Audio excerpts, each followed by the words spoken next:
Variety രീതിയിലുള്ളൊരു വെണ്ടയ്ക്ക മെഴുക്ക് പുരട്ടിയാണ് ഇന്നത്തെ എൻ്റെ റെസിപ്പി. ചാനലിലേക്ക് എല്ലാവർക്കും സ്വാഗതം. വെണ്ടയ്ക്ക കഴിക്കാത്തവർക്ക് പോലും ഈ മെഴുക്ക് പുരട്ടി ഒരുപാട് ഇഷ്ടമാകും. ഈ റെസിപ്പി ഉണ്ടാക്കിയെടുക്കുന്നത് നമുക്ക് വീഡിയോയിലൊന്ന് കണ്ടു നോക്കാം.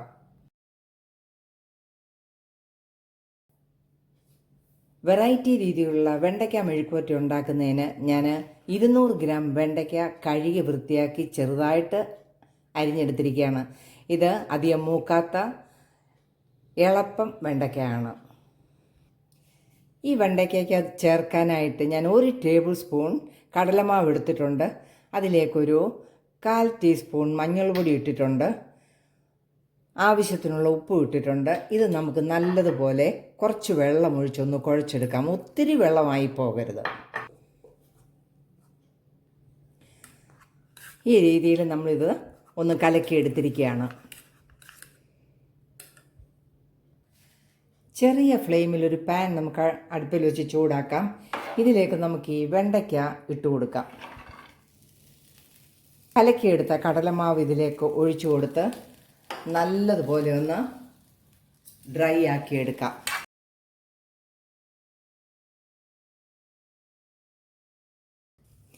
വെണ്ടയ്ക്ക കൂട്ടാത്തവർ പോലും ഈ മെഴുക്ക് പുരട്ടി ഇഷ്ടപ്പെട്ട് കഴിച്ചു പോകും.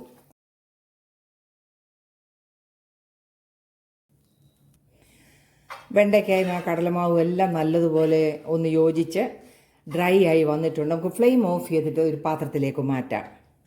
ആ പാൻ തന്നെ നമുക്ക് വീണ്ടും അടുപ്പിൽ വെച്ചിട്ട് ഒരു 2 ടേബിൾ സ്പൂൺ വെളിച്ചെണ്ണ ഒഴിച്ചു കൊടുക്കാം. എണ്ണ ചൂടായിട്ടുണ്ട്. നമുക്കൊരു 1/4 ടീസ്പൂൺ കടുക് ഇട്ട് കൊടുക്കാം. കടുക് നന്നായിട്ട് പൊട്ടിയിട്ടുണ്ട്. ഇതിലേക്ക് ഒരു 1/2 ടീസ്പൂൺ പെരിഞ്ജീരകവും കൂടെ ഇട്ട് കൊടുക്കാം. ഞാനിതിൻ്റെ പൊടിയാണ് എടുത്തത്. ഒരു മീഡിയം സൈസ് സവാള നമുക്കിട്ട് വഴറ്റി കൊടുക്കാം. കൂടെ തന്നെ ഒരു പച്ചമുളകും ഇട്ട് കൊടുക്കാം.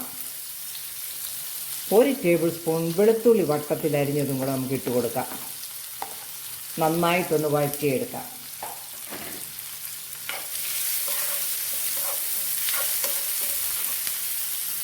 ഈ വഴറ്റുന്ന സവാളയിലേക്ക് നമുക്ക് മീഡിയം സൈസിലുള്ള 2 ടൊമാറ്റോയും ഇട്ട് കൊടുക്കാം. വീണ്ടും വഴറ്റിയെടുക്കാം. ഈ വഴന്നു വരുന്നതിലേക്ക് 1 ടീസ്പൂൺ കാശ്മീരി ചില്ലി പൗഡറും കൂടെ ഇട്ട് കൊടുക്കാം. ഇളക്കി കൊടുക്കാം. ഇതിലേക്ക് ഉപ്പൊന്നും ഇപ്പോൾ ചേർക്കരുത്. നമ്മൾ വെണ്ടയ്ക്കകത്ത് ഉപ്പും മഞ്ഞൾ പൊടിയൊക്കെ ചേർത്തതാണ്.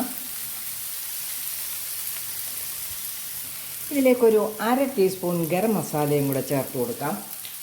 ഇളക്കി കൊടുക്കാം.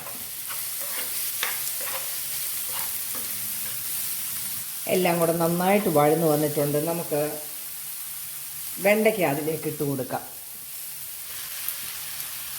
നന്നായിട്ടെല്ലാം കൂടി ഒന്ന് ഇളക്കി കൊടുക്കാം. വെണ്ടയ്ക്ക ഏതാണ്ട് പകുതി വെന്തതാണ്. ഇതിലേക്ക് കുറച്ച് കറിവേപ്പിലയും കൂടെ ഇട്ട് കൊടുക്കാം. ഒന്നുകൂടെ ഒന്ന് നന്നായിട്ട് വഴറ്റിയെടുക്കാം. എനിക്ക് ആ വെണ്ടയ്ക്ക കുഴഞ്ഞു പോവുകയോ ഒന്നും ചെയ്തിട്ടില്ല. വെണ്ടയ്ക്കയൊക്കെ നല്ലതായിട്ട് വെന്ത് വഴന്നു വന്നിട്ടുണ്ട്. ഈ സമയത്ത് ഇതിൻ്റെ ഉപ്പും എല്ലാം ഒന്ന് നോക്കണം. ആവശ്യത്തിന് ഉപ്പുണ്ട്. വെറൈറ്റി രീതിയിൽ ഉണ്ടാക്കിയെടുത്ത ഈ വെണ്ടയ്ക്ക മെഴുക്ക് പുരട്ടി എല്ലാവരും ഒന്ന് ട്രൈ ചെയ്ത് നോക്കണേ. വീഡിയോ ഇഷ്ടമായാൽ ചാനൽ ലൈക്ക് ചെയ്ത് സപ്പോർട്ട് ചെയ്യാൻ മറക്കല്ലേ. നല്ല വീഡിയോയുമായിട്ട് വരുന്നത് വരെ ബായ്.